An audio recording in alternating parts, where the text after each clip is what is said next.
Salut, c'est moi. Je t'appelais juste pour te souhaiter bonne chance pour ta présentation. J'espère que tout se passera bien. Et puis, rappelle-moi, tiens-moi au courant.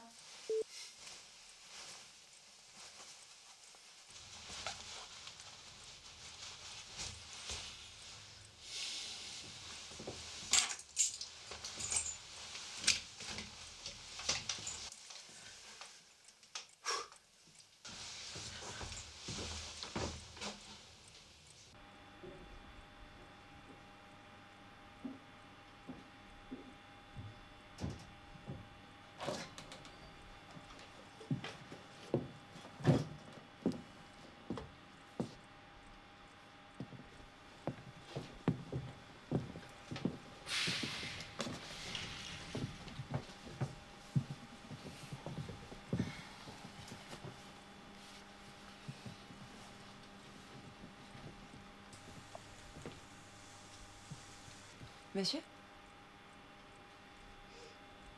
Excusez-moi, monsieur, je ne voulais pas vous surprendre.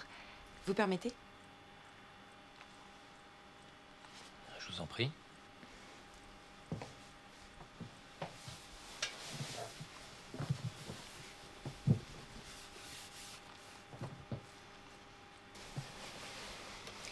C'est bientôt l'heure du départ, n'est-ce pas? Oui, en effet. Et vous êtes monsieur? Chester. David Chester. Enchanté. Ravi de vous rencontrer, monsieur Chester. Vous vous rendez à Saint-Martin, je présume? Oui, c'est ça. Vous rendez visite à votre famille? Non, c'est pour le travail. Je vois. Moi aussi, c'est pour le travail. Ma famille vit à Villeneuve. Malheureusement, je n'ai que rarement l'occasion d'aller la voir. Ma mère aussi habite à Villeneuve. Mais c'est complètement au sud du pays, c'est très loin d'ici. C'est vrai. Si seulement toutes nos obligations ne nous retenaient pas ici. Si seulement.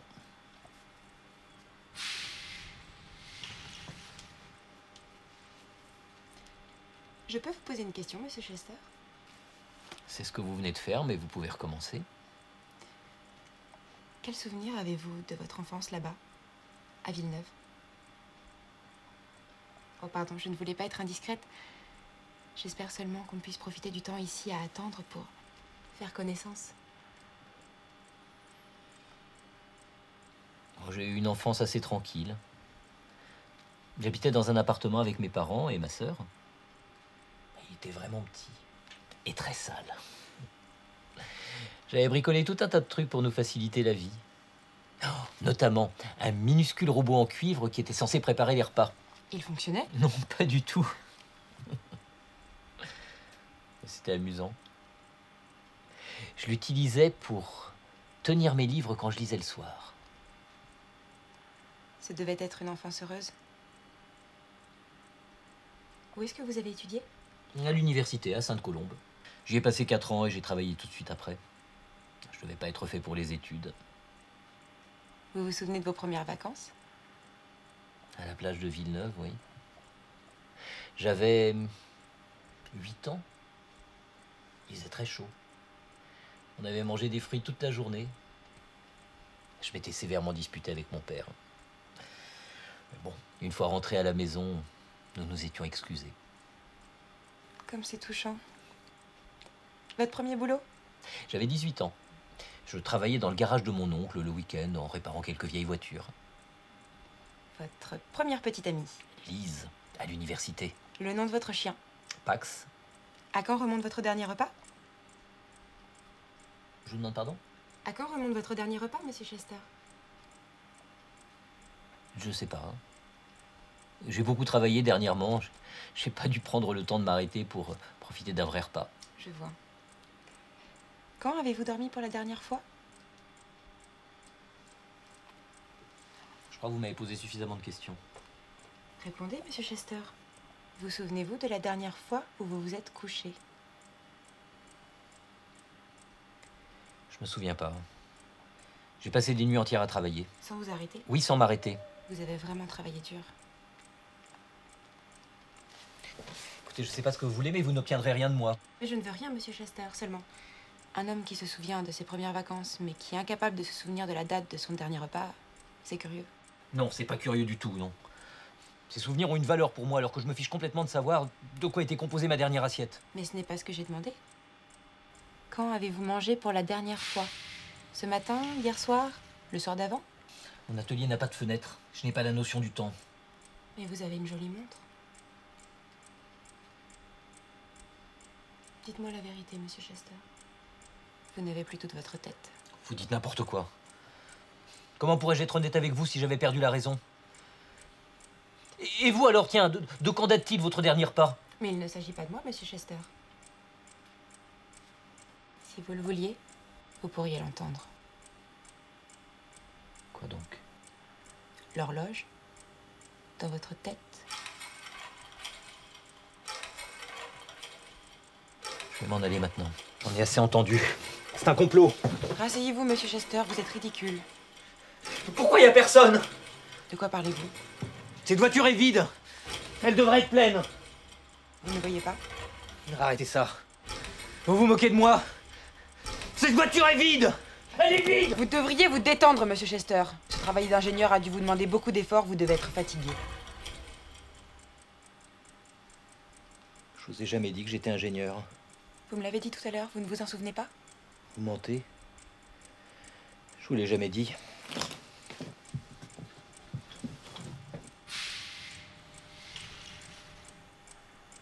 Vous êtes coriace. Je cherchais seulement à vous aider. Pas besoin de votre aide. Qu'est-ce que vous me voulez? Répondez à une dernière question et je vous le dirai. Est-ce que c'est douloureux?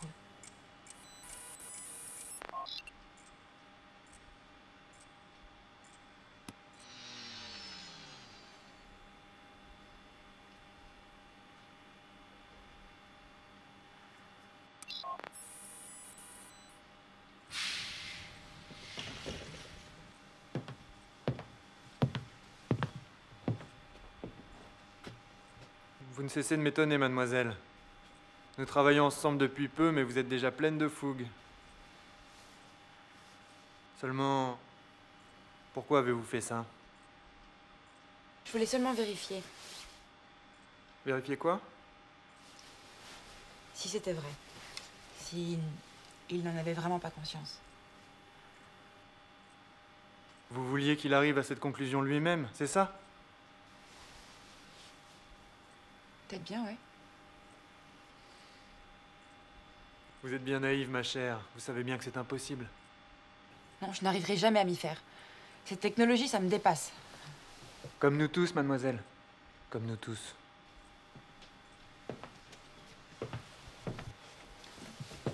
Vous ne vérifiez pas les plans?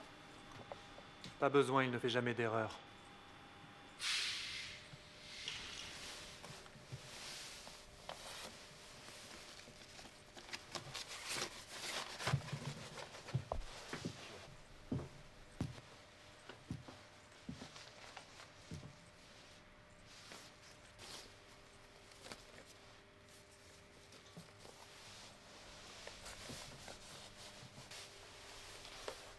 Quand est-ce qu'il va se réveiller?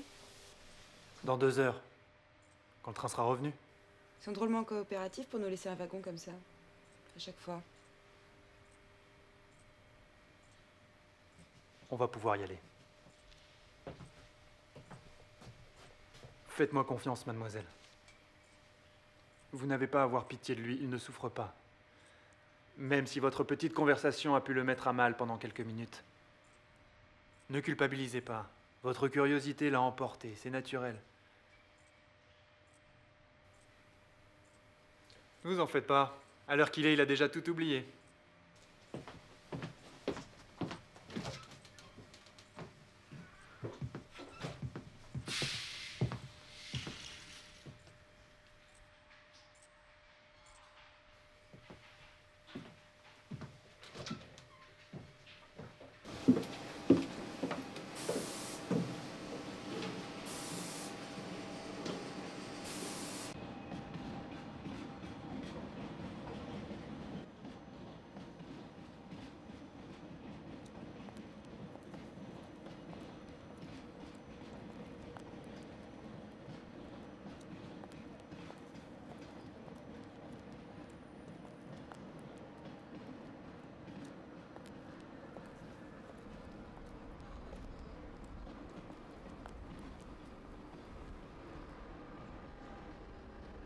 ça seulement un peu triste.